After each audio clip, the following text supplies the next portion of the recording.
Hi guys, hope you are going well. We are already up to episode 6 of Penny Dreadful this week, called What Death Can Join Together.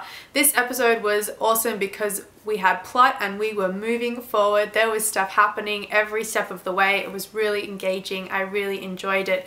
And I have to say, the last episode, last week's episode, Closer Than Sisters, is still my favorite. I just thought it was so beautifully and poetically done. It was the entire flashback episode dedicated to Vanessa Ives, Vanessa's relationship with her best friend Mina, who of course has been missing the entire season, and also her relationship with Sir Malcolm. I still love that episode, but this episode, episode 6, was awesome because stuff was happening and we were steamrolling ahead. It was a change of pace, I guess. I really did feel like we were building climactically towards something.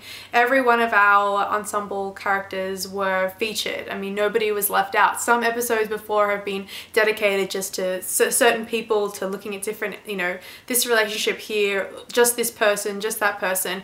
This episode, episode 6, we had everybody making an appearance and it finally felt like we were all working together. Starting at the bottom with my least favorite, the story between Brona Croft and Ethan Chandler. Their love story is just so meh. I'm not about it at all, which is just a personal thing. It's not working for me. The entire season she's been suffering consumption and now she's confined to bed, so she's progressively getting worse.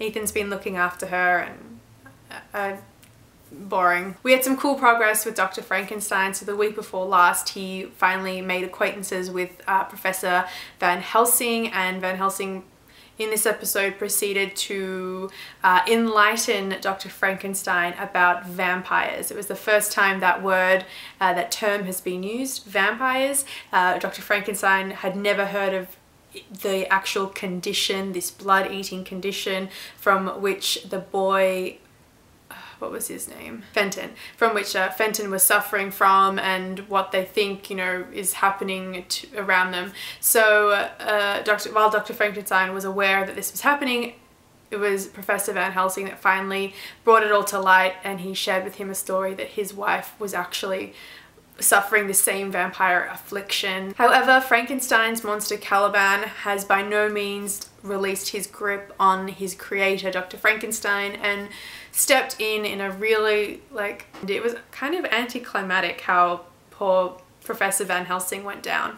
Ever since Caliban, his creature, his firstborn, has come back into the story, Dr. Frankenstein has just been unraveling and unraveling, so I don't know how he's going to be able to get back on his feet. Now, Sir Malcolm, he is just the ultimate poker player when it comes to emotions. He guards himself so carefully when it comes to sharing information and sharing his thoughts and feelings. I love watching him. He's so great, and it's why he and Vanessa Ives just work so well together.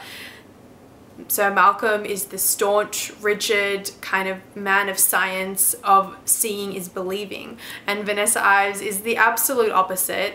She is of the supernatural world. She believes that there is a shadow sort of plane between our world and the next world, and she's very much a part of that. I just love how the two of them have such great characters. They're working together, and they just fit so perfectly because they are exactly opposites. So together they make this really great united front. But the fun of this is that they still don't trust each other. So Malcolm is putting together this expedition, and he invites his manservant Sembene, I think is how you say his name, and also Ethan Chandler.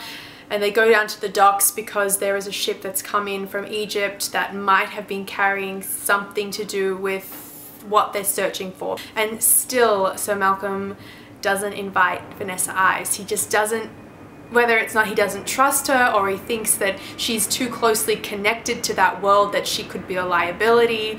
I don't know, but it's just so awesome to see the two of them bounce off each other, and they're on the same side, but there is so much that they're keeping from each other. And then we got to follow up Vanessa Ives' increasing infatuation, attraction to Dorian Grey. Now, firstly, Dorian Grey is the only one getting any action in this series. He's had Brona Croft, he then more risquély had Ethan Chandler, which I don't know, I really felt that their little tryst was just for the sake of being shocking. I don't know really what that was about. And now Dorian Grey has made a conquest of Vanessa Ives, so I really enjoyed watching the two of them get to know each other and play this cat and mouse kind of game. The most astonishing part of this episode was definitely the climax towards the end of seeing Vanessa climax with Dorian Grey, and as they're making love or whatever, and she had tried so hard to resist the temptation of going to that forbidden place, but he just was proved too much for her and tempted her, and she gave in. So they're making love and she lets herself go, and in that there is something in that opens her spirit, and suddenly we have the beast inside her, whatever that demon was that we saw in our flashback episode that she's been visited by before or possessed by before, comes back, and she's possessed before him, and it is so scary. I was all about this episode. I was all about the pacing. I was all about things moving forward. Finally, Sir Malcolm spotted Mina. So when he goes to the ship on the docks, the Egyptian ship, he sees Mina is actually there, and the master has his spell over her, and she calls out to her father, to Sir Malcolm, and he sees her. And so finally, I mean, like, we're 6 episodes in and he's been searching for her this whole time, and this is the first time he himself has been able to glimpse her. So I really felt like things were moving. So more than enjoying this episode, I enjoyed how they left off this episode, and I'm more excited now to see what they're going to do for the next episode, because that looks like we're really getting somewhere really like juicy, and again focusing on Vanessa Ives, of whom I think like the entire series could have been just about her and the people surrounding her, and that would have been enough almost, than having a then the creators trying to have this equal playing field and featuring, you know, all our cast. If it had centralized around her and then everyone else had just been supporting roles, that would have worked for me too. But make sure you leave your comments on what you're thinking about in the comment section down below. I'd love to create a bit of discussion, especially as like there's lots of theories flying around there at the moment about what we're going to be seeing next and how they're going to wrap the season up. Thank you so much for watching, guys. Make sure you subscribe to my channel to keep up to date with my other Penny Dreadful episode recaps and also my movie reviews, and I will talk to you guys soon. Bye!